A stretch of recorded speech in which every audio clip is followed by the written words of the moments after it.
Hello traders, Gary Wagner for Trending Markets, approximately 10:30 in Honolulu, 4:30 in New York.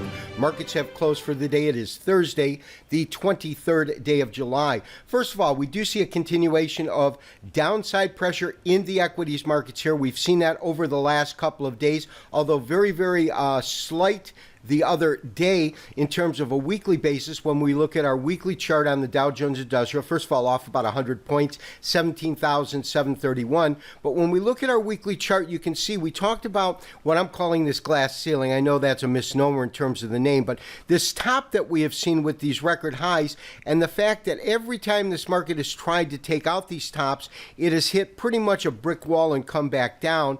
You can see that at this point, the market has sold off this week fairly dramatically, considering that it was over 18,000 at the beginning of the week. So we do have some pressure in the equities markets. When we look at some of the currencies that we are following, such as the euro and the dollar, we are in what I'll call a counter trend right now. Counter trend simply meaning that the current direction that it's moving at, it's the opposite direction of the overall bigger trend. I think the overall bigger trend with the dollar is up. We've got the dollar down right now, 97.15, putting it off about 44 points on the day.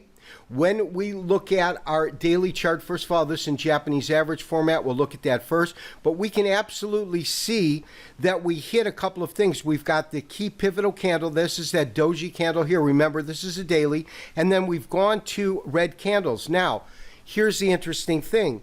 The nice thing about a Japanese average chart, of course, is that it gives you some idea of definition or strength of trend. So, for example, on an uptrend such as you've got right here, look at the relative body sizes to some of the other body sizes that come preceding it. When the market's consolidating, you get these very small bodied. You can also get alternating color like you do here. You're getting 3 red, 3 green, couple of red, green, so you get this alternating color. What that's telling you is that the market is consolidating. A consolidating market is a market that is having a price stabilization. In the case of an uptrending market, you'll have a rapid advance. You'll have the market consolidate. I call it a resting period, followed by another advance. That will continue as long as it's within that cycle. Now, as a market moves up and it hits that key reversal, you will typically get this doji. Doesn't always happen, but a very small bodied candle that comes just preceding a color change or a color change to red. Now, the way I try to look at it is if you're on a train going down a track between Los Angeles and San Diego, and that's the route that it takes. As it goes to San Diego, before it actually lets people off and then goes back to Los Angeles, it has to stop before it reverses. And so I look at these dojis as that stop sign. In other words, this is that point in which you've had the market, which was moving very fast, slow down, and now it's reversing direction. It's got to stop before it reverses, so you'll get those pivotal dojis. Now, we absolutely have one right in here, which tells me that we could, in fact, see the dollar decline for a little bit. We'll have to see what happens. So one question you might have is, well, if in fact we're going to see some dollar weakness, where could that take the dollar? To do that, I've put up a basic Fibonacci retracement that covers the entire span of this most recent rally as the market went from 93.5 up to about 98. When we do that, we see a couple of key levels. 23% is right at 97. We're just above that. We could find support here. We could see the market slip further. If it does, I would look for it to go to a 38% retracement. That would take you roughly to 96, 96.35. And so what we would look for in terms of a plan, I want to play the short side on the dollar because I think that the overall direction is up. So we've got this market moving up. We've already made a stab. We've pulled profits on this particular trade. Let it come back down. We can put price orders in to buy at 96.50. We can watch the market, but see if the market continues under pressure.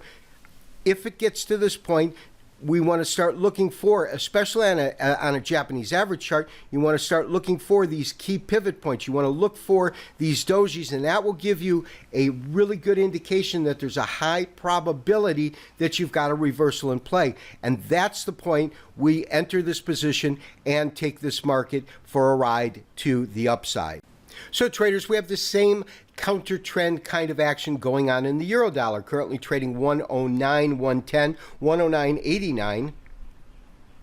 And the easiest thing that I can see within this market right now is what we kind of talked about the other day when we pointed out the fact that the market has been in a defined downtrend, but it has been for the better part of, call it the last month and a half, trading within this particular channel line. So we see it at the top, moving to the bottom, back to the top like this. And obviously we're now at the top of this channel.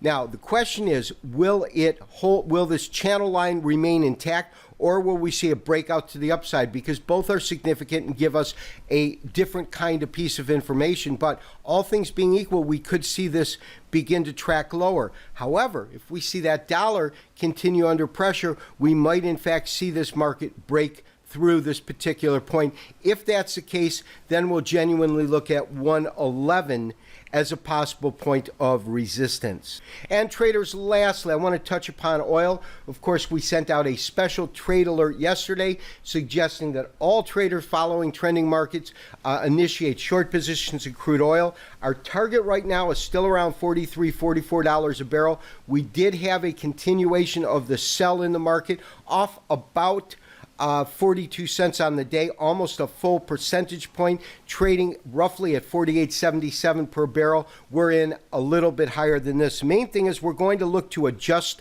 our stops and tighten those up fairly quickly.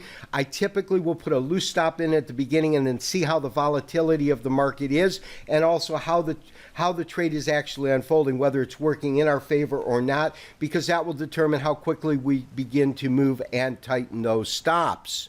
Maintain your current short position in crude oil. We are flat all of our other markets. Maintain your current short position in gold. This has been Gary Wagner, wishing you as always good trading.